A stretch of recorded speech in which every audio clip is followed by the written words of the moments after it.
you can see it interact with the plant, and you can see it become big in size after it interacts with the plant. It becomes a bigger ball of light.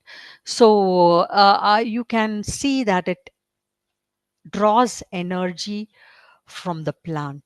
The way you can see insects on screen is totally different. They don't appear like a ball.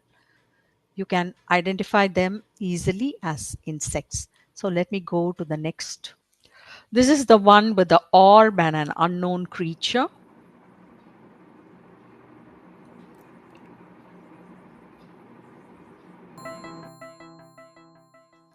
Hi, my name is Rosaline Bosco, and I'm a researcher of consciousness. I have a degree, PhD in English literature, and I used to teach at school, college, and now I prefer to do research in consciousness.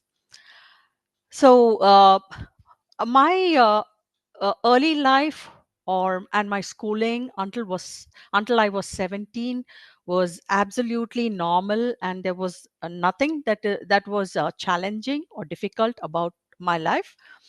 My parents were very good, and the most perfect parents anyone could have got, and they gave us, myself and my brother, the best of education and whatever we needed. So I did not have anything. I did not think much about life in those early stages. But once I was 17 and my mother became really sick, there was a trauma in our family. And my mother and my parents decided that uh, it was better that I should get settled in life, because my mother had a premonition that she is going to have a serious sickness, and her premonition proved to be true, and she became really sick. She had cancer, and it was a traumatic time because the doctors misdiagnosed her. It was a 1990, and she had her leg amputated, and she died a tragic death. So it was my mother's death which drove me into this quest of understanding what life was really about. So also I had a very strict Catholic background, and I believed in whatever the Catholic Church told me, and whatever I uh, uh, they said that Christianity was about. So I didn't have any questions. But after my mother's death, I had a major question. I would say I had a dark night of the soul, and I was tempted to ask the question, because my mother was a perfect woman in every sense of the way. So I asked myself the question: why did this happen to a person who I don't I was disillusioned with what the church had told me at that point of time. And so this drove me to ask a lot of questions. And since I was married when I was 18, and I had my own kids, I had a lot of guilt, feeling that I couldn't take care of my mother as I ought to have done. I lived away, and my son was very young at that time. So I understood that life is not as simple as good begets good and evil begets evil. There is something more to life.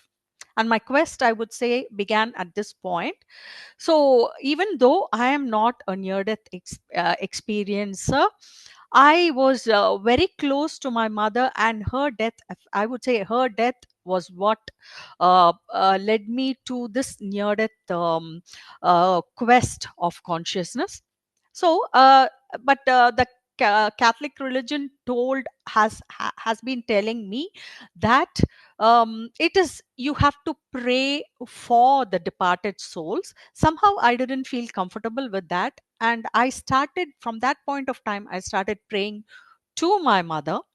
And I noticed that there was a presence with me. There was an angelic presence with me.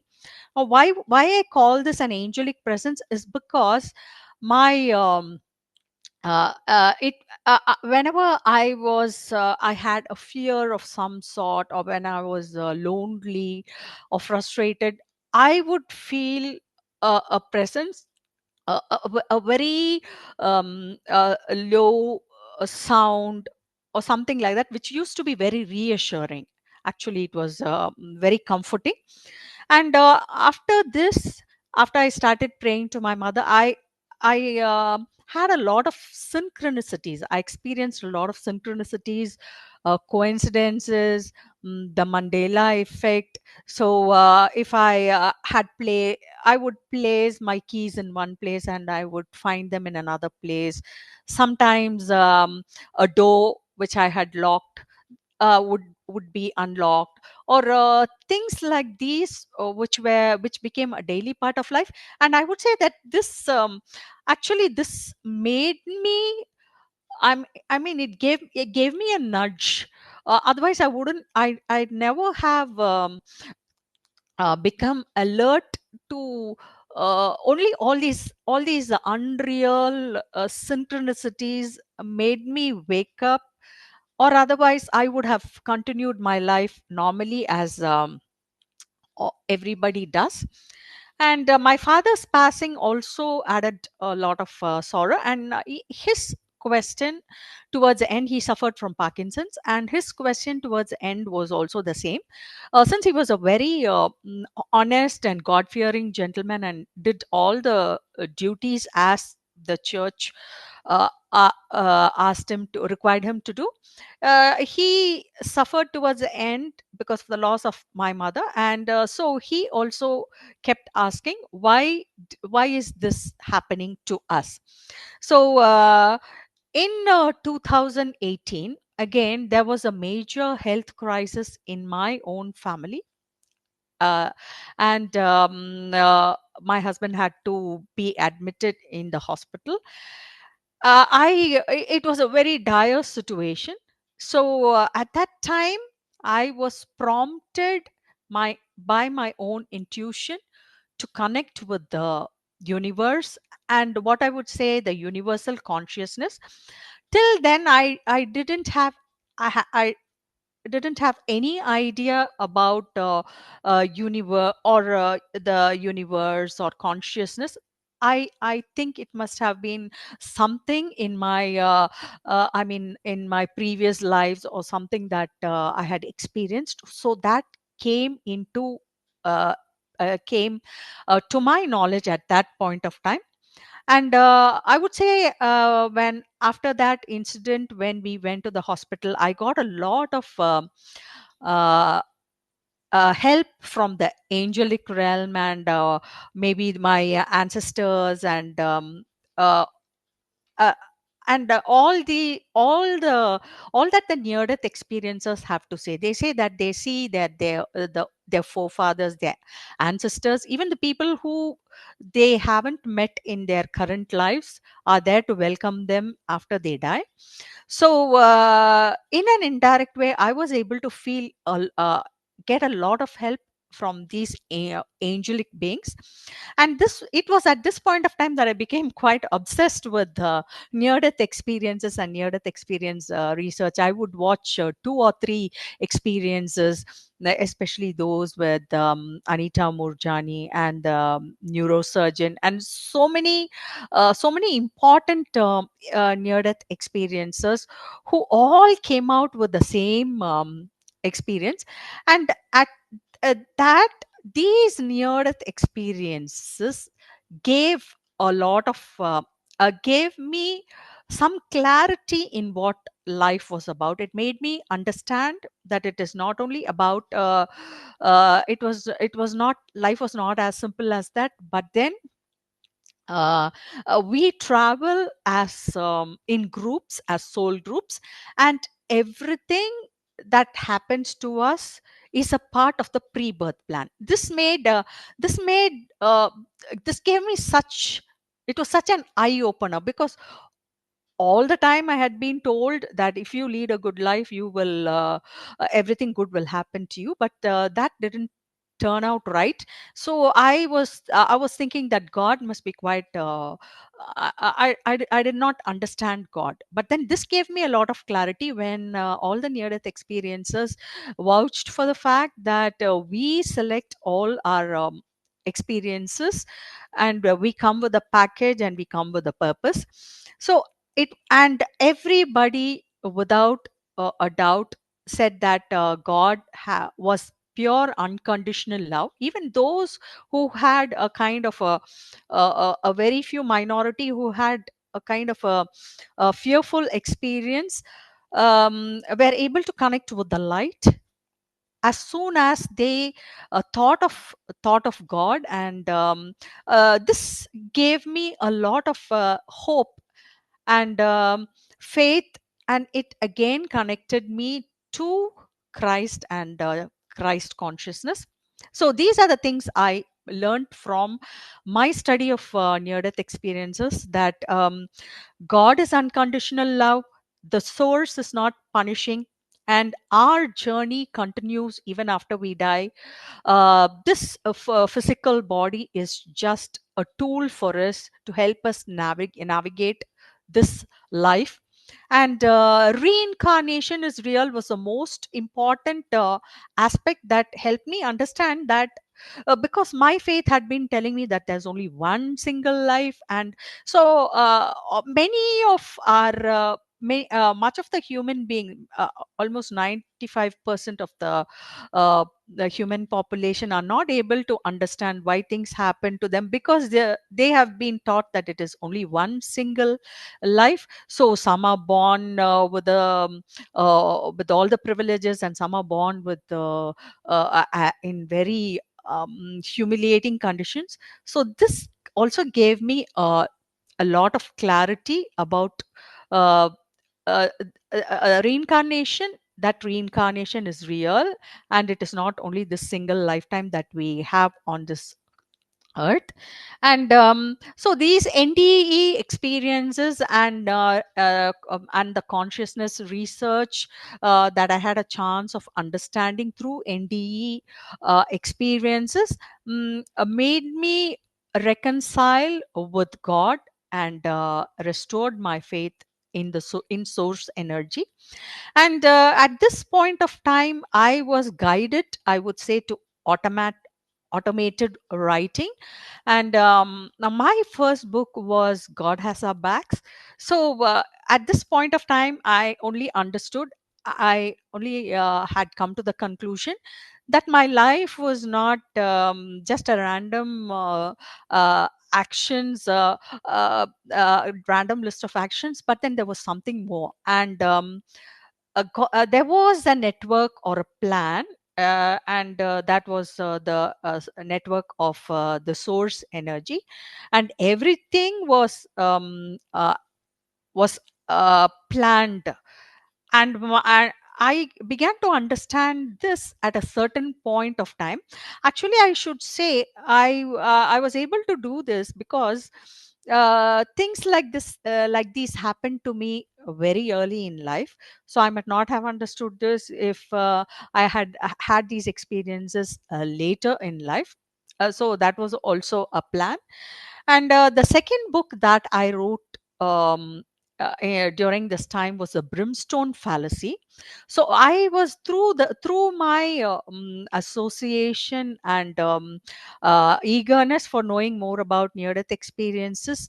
I understood and I wanted to tell every single person on earth that God is not punishing, and fire and brimstone is just a fallacy. So the title of the book is itself is all revealing, which is the Brimstone Fallacy.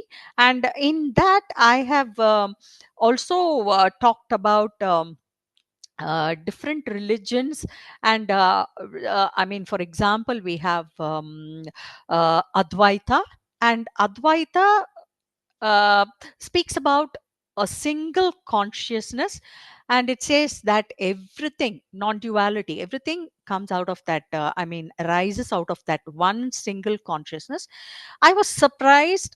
This was also an eye opener to me, because Judaism, Kabbalah, also speaks about how God, mysticism, Kabbalah mysticism says that God created everything. He restricted himself, or he constrained himself, and he made space for the whole universe. uh, that was how the whole universe, he because there was nothing else except source energy at that point of time.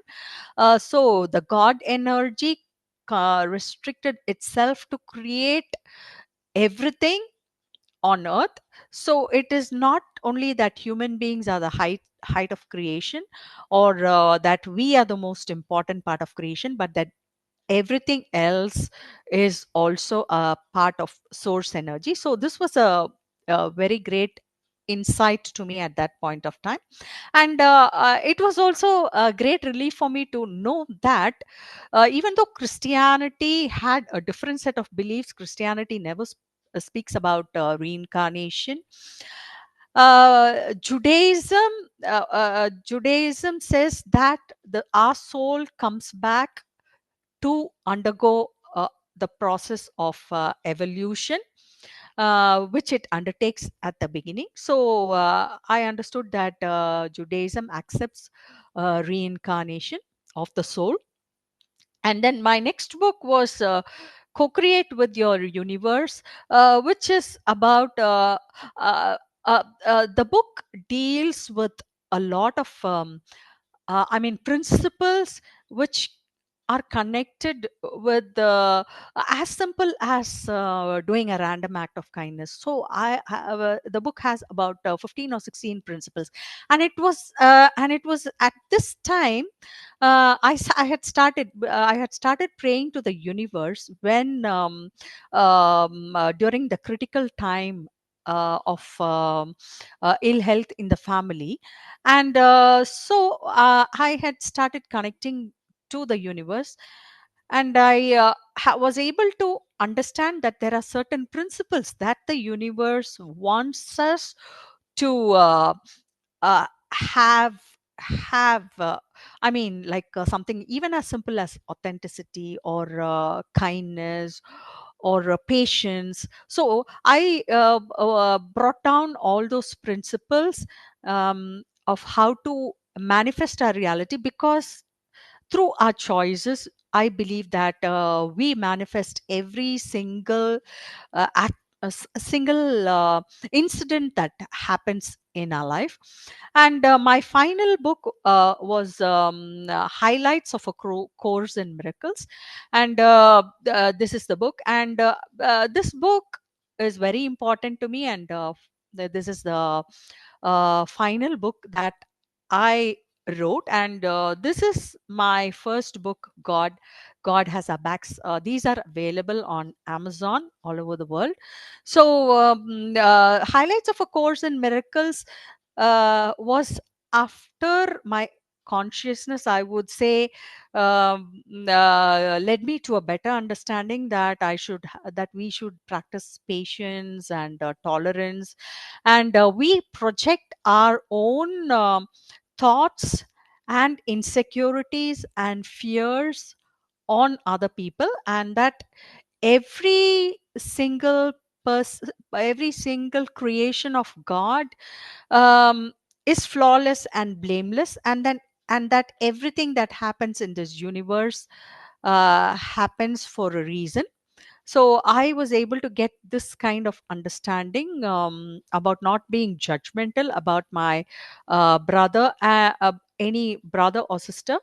And that God knows why a particular soul is in that uh, circumstance which it is.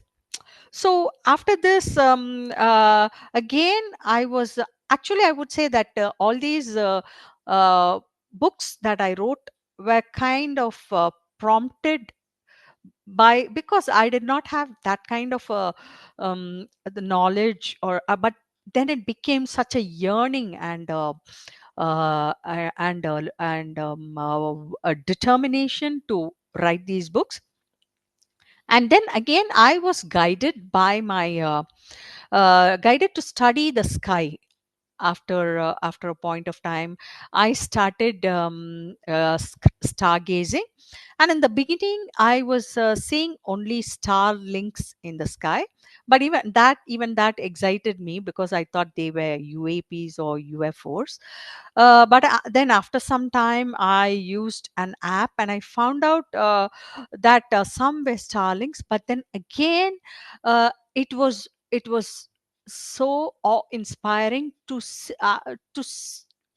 see stars just appear for a second, which were not starlings. They appeared for a second and just said hello to me, or they got magnified and uh, just went back to their normal size. I was able to see uh, golden orbs. I saw golden orbs 3 times, and even on my CCTV, I was able to see orbs and other such beings, because I believe that this happened because I did not consider them as taboo, or something that was a wrong, or something evil. So this understanding, I think, helped me. And also the love that I felt, and the final uh, spectacle that I witnessed was truly awe-inspiring. And here, I would like to acknowledge people like Jake Barber and Ross Coulthard, who are bringing all these out in the open. Because when we look at Jake Barber's when he speaks about the UFOs, he says that he felt a lot of feminine energy. And he also says that he felt a lot of compassion and love for the being that he was transporting from one place to another, even though he did not know the nature of what it was. So these are the very interesting things that happened to me. And as I said, other consciousness also started revealing to me. And how I came to understand, I was able to understand the nature of the cosmos through the double slit experiment, which I have explained in the Brimstone Fallacy. The double slit experiment tells us that everything in this world has a dual nature. There is no matter at all. Everything is both an energy and a particle. It depends on the observer, whether, so when it is observed, it becomes a particle. Otherwise, it is an energy form. So this made me understand that when I connect at the level of an energy being, these uh, cosmic beings also respond back to me. And now recently, after these drones and other UFO incidents have happened, we understand that these we understand about psionics. So psionics, I would say, is the ability, according to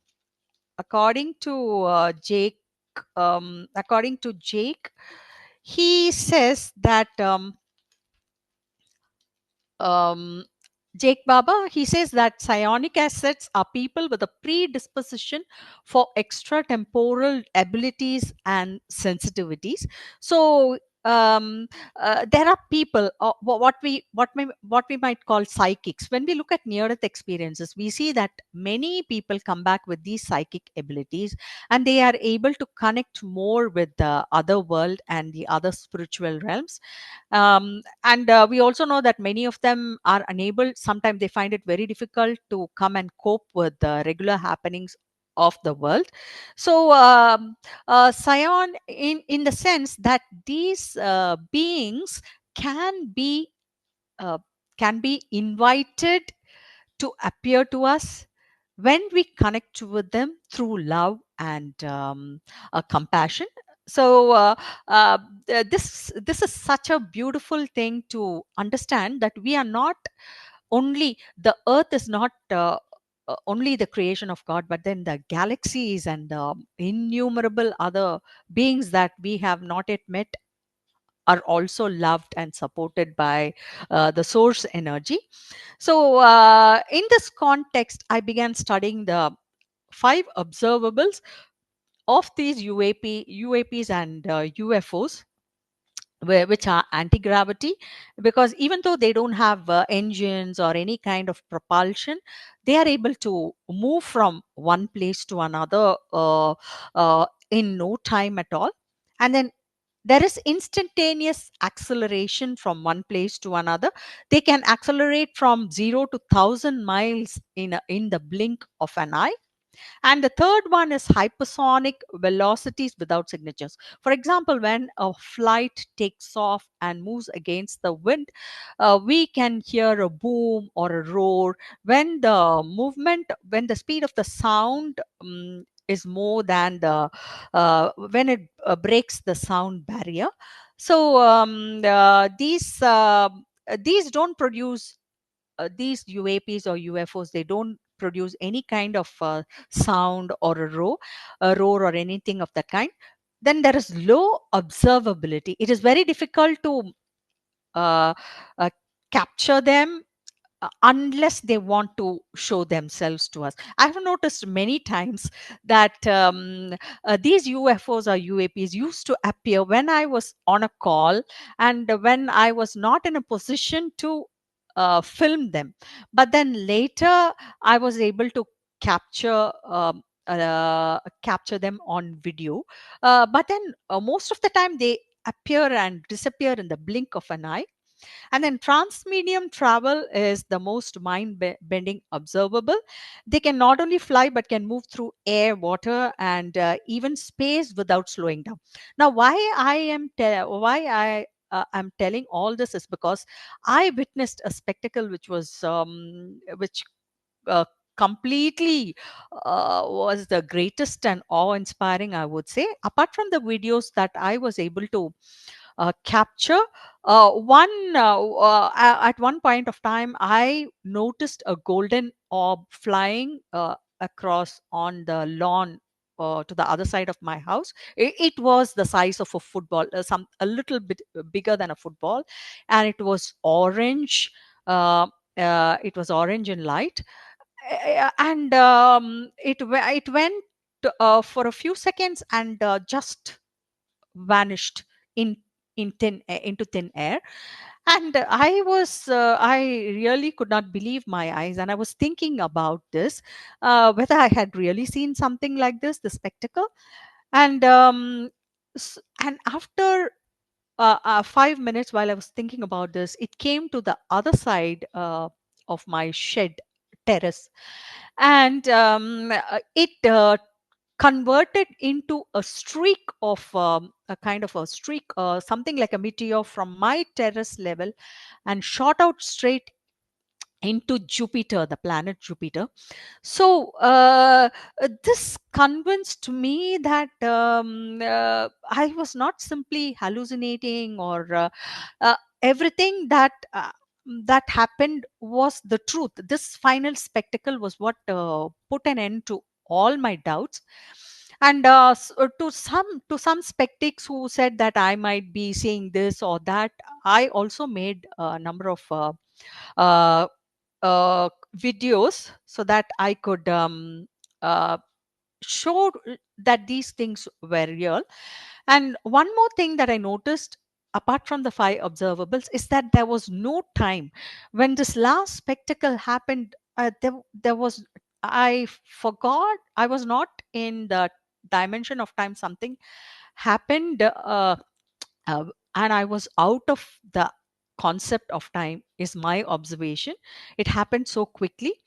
And I would like to again say that everything in God's creation is based on, just like the near death experiences who are asked to go and share their experiences to other people in the world, so that people might move away from greed, selfishness, conflict, and competition, and also these kind of warfare.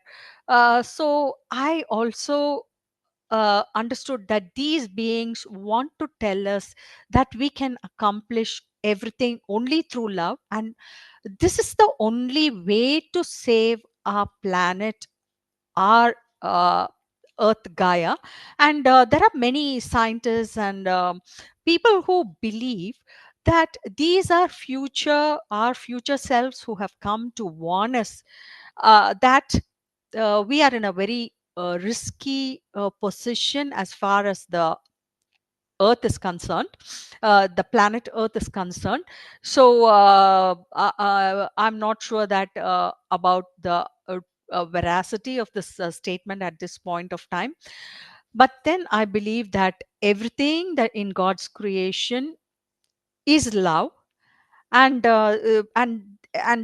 and those beings which don't understand this will also understand and evolve in consciousness through their experiences. Now I would like to share some of the video footages that I made during my experiments with consciousness. So my YouTube channel is called The Mind Maverick Rosaline Bosco, MAVRICK ROSALINE BOSCO, The Mind Maverick Rosaline Bosco. And I make a lot of these videos about consciousness.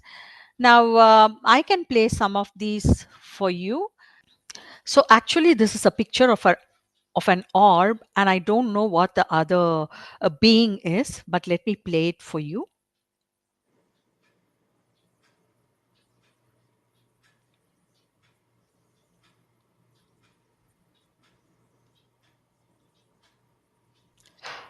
Actually, I think this is the video of only the orb. There is another video which has a being with it.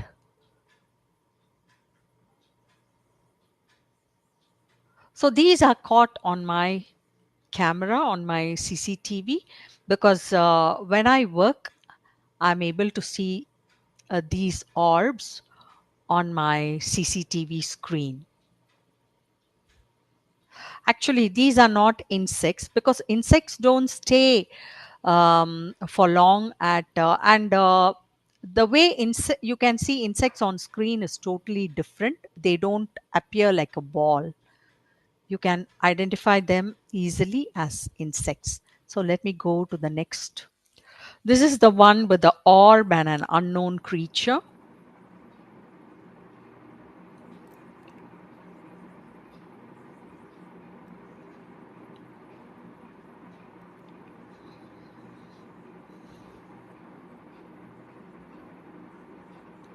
This is about the colors of Venus.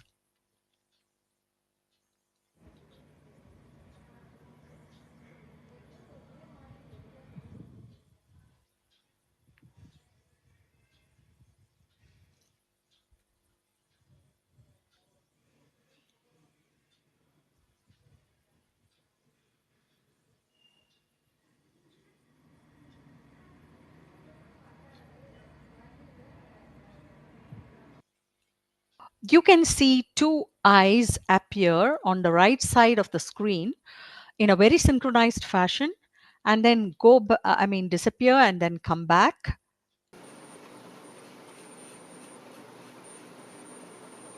Can you see the eyes, two eyes?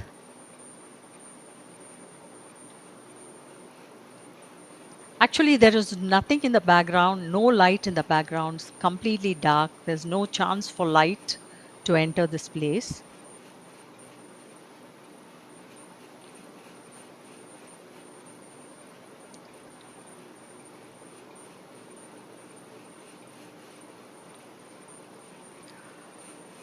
So this I called the alien eyes, and you can see the notification button displaying that there is something there. This is what was told to me as plasma in the sky, or something like a craft that went up into the sky. It just happens at the beginning of the video if you pay.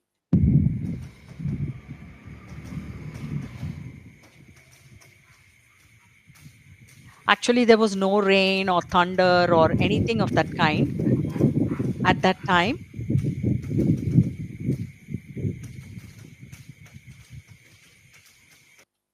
So this was very beautiful to witness when it happened.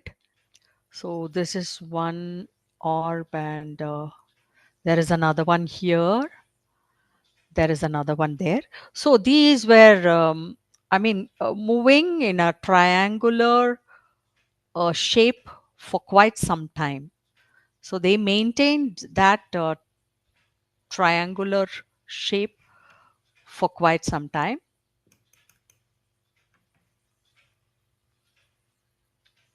One was quite dense, and actually, in the video, there was an insect which flew on the right side, but then you can make a distinction between orbs and insects very clearly. Actually, this went on for, if you look at this video, this goes on for about 11 minutes. So, and you can see that one orb is really uh, thicker and denser than the others. When I started taking this video, not because they were stars, but then they appeared magnified in size. Since I take all these pictures on my phone, you might find that the clarity is not very good. But then stars became big, um, like the shape, like they took on a round shape, and then they went back to their normal shape, which was, I had not zoomed on my phone at this time. When I saw the stars magnified, I just started taking a video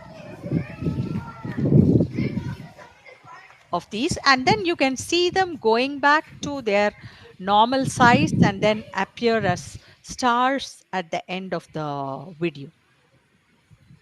There is a circular movement in the sky which does not come from, there is not a flash from below, but then this circular movement happened in the skies for some time, which I was able to capture on my phone.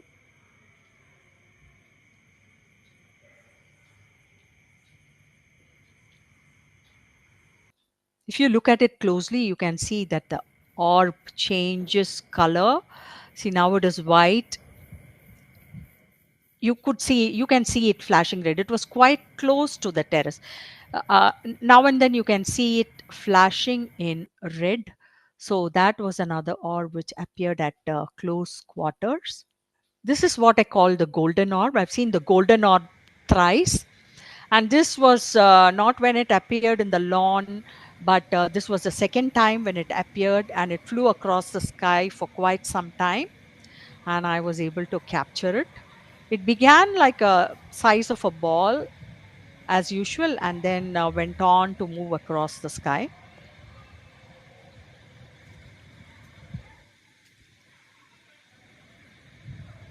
You can see this orb, which is small in size, but then after it interacts with the plant, it becomes bigger in size. Actually, this also is a long video. Uh, you can see that it is quite small when it appears. And even now, it is a little bit small.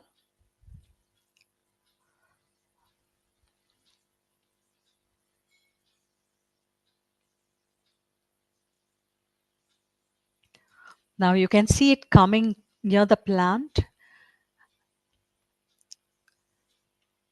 and then you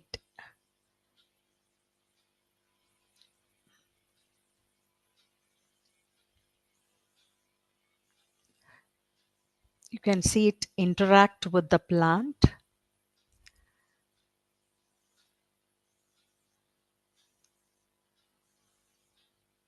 You can see it interact with the plant, and you can see it become big in size after it interacts with the plant. It becomes a bigger ball of light. So you can see that it draws energy from the plant. So these are some of the very interesting experiences that I have had with consciousness. And all these experiences have been truly awe-inspiring, and have restored my faith in God, is what I would like to say. Um, so uh, I have, if you want to contact me, you can. My email ID is Rosaline Bosco at yahoo.com. And my YouTube channel is The Mind Maverick. And I believe in consciousness, and I believe that the near death experiences are doing especially, I'm very thankful to an organization like IANS, International Association of Near Death Studies, which is doing so much. Many of the ions people who visit the ions are on my friend list, even on Facebook. And I'm a real fan of the people a fan of these people who want to improve uh, consciousness on earth. So uh, so this is my story, and I thank all of you who are doing this wonderful job at IANS, to bring people closer to God, and who allow people to understand more about the nature of life itself.